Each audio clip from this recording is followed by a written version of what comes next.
have a joke for all of you. So what do France, Germany, and Italy have in common? Some of you may think good food, some of you may think World War II. But I'm actually getting to the most important thing, which is the euro. No, I'm not talking about ponies. So, hi, my name is Erin Refutation. Today I will be responding to the claim that the European euro has caused a generally positive increase in European trade since its adoption in 1999. And I will be doing so by presenting evidence, challenges, reasoning challenges, and counterclaims to each of his secondary claims. And my advocate will remain anonymous, just because. His first secondary claim was that the euro removes trade limits within the eurozone. And one evidence challenge that I found was that his evidence wasn't really reliable because he actually quoted an abstract of the paper and not the actual paper itself. So it wasn't, whatever was cited was directly not used in the claim. And the reasoning challenge that I found in his claim was that it seemed more of a proposition than a claim, and also kind of contradicted itself, because with the cause and effect reasoning, the adoption of the euro may not have actually caused the increase in European trade. There may have been other causal effects or causal stuff. Yeah. And the counterclaim to this claim is that even if his claim is true and he's claiming that trade increases, his main claim was that it positively affects European trade, and it actually may negatively affect European trade. According to World Trade Organization, it says imports growing faster than exports led in 1999 to a reversal in the European Union's long-standing surplus of merchandise trade and a deficit of 13.7 billion euro, which meant it decreased trade. So his secondary claim was that the European euro increased international trade, and another evidence challenge that I found was that it wasn't reliable because it was cited in 2007, which is kind of outdated, really outdated, and he didn't cite the paper itself. He cited the abstract, because you're supposed to, because I clicked on the link and it said it was supposed to be purchased or something, and he didn't purchase it, but he cited the thing on the website. And a reasoning challenge I found was that increased international trade does not apply to all states in the eurozone, and he said that the euro increased international trade, which can be a fallacy because in reasoning by sign, like X is associated by P and Y is associated by P, but it does not mean that all of it is associated by P. And a counterclaim that I found is that the Eurozone is now facing decreased international trade due to the euro, and he's claiming that it was increased in international trade.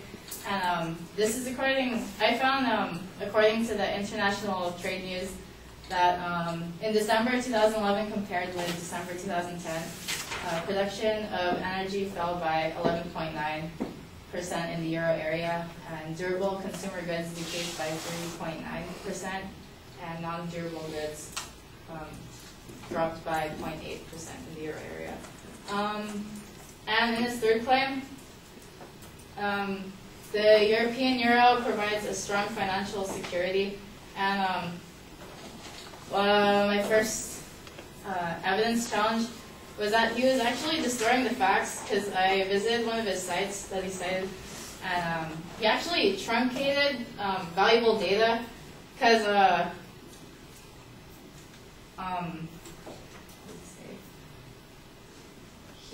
the quote actually says, a casual observer might still wonder why the euro area is in crisis. After all, if the region is treated as a single entity. And this quote actually disproves his claim that the euro provides financial security, since his source actually claims that it is, because it's treated as a single entity. And the reasoning claim is that because of the euro, the European Union has a shared value deficit, which means all countries are being affected financially if one of the countries has a recession or something.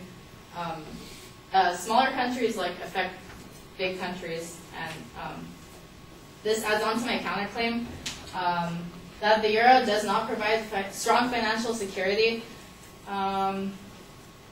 As I've cited, according to Haidar in World Economics Volume 3 in 2012, 4 countries, Germany, France, Italy, and Spain, represent 3/4 of the euro's economic performance, but a small country such as Greece that barely contributes to 2% of the currency zone's GDP significantly affects the system. So seems as though it's not really too balanced, and it doesn't provide strong financial security.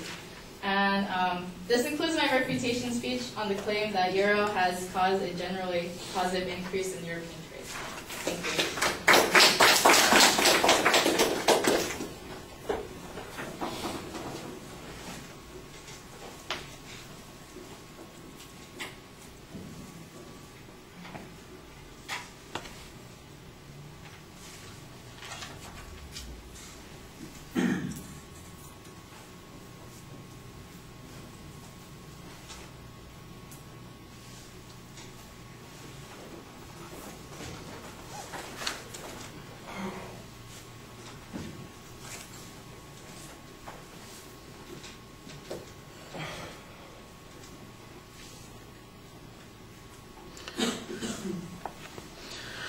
All right, almost everything on that third point was in overtime, which is too bad because I think that was the strongest argument that you had in the presentation. It's basically suggesting that there are substantial weaknesses, particularly in the economies and in the trade in the Eurozone, and that those weaknesses result from those countries being affiliated with each other, which is exactly what the Eurozone does, and you used the example of Greece on that particular point. I think that works pretty well. Like I said, though, the problem is that it's occurring outside of your scheduled time, and that's not going to happen in the debates because we'll be cutting people off when we get to those debates. I think you do an okay job identifying the subject and labeling what the secondary points are going to be. You signpost as you get to each point, but your explanations of your counterclaims is sometimes a little bit confusing. For example, you need to have an explanation about why the abstract is not a reliable indicator of what is contained in the article.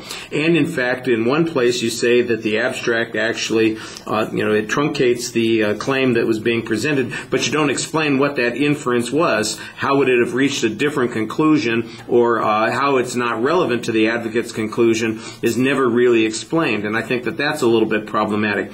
Sometimes you get caught up in these explanations about how to phrase the counterclaim, or the reasoning challenge that's being presented, and I don't think that that gets you very much. You just need to explain what's the problem with the advocate's argument and present a simple counterclaim. I did like in a couple places you had some counterclaims, for instance, on growth and deficits. I thought you did a good job providing your own evidence on those points. I do think that you need to link that to the fact that they are in these common zones, because otherwise it's not clear how it responds to the advocate's claim that it's the Eurozone that's producing these benefits. All right, thank you.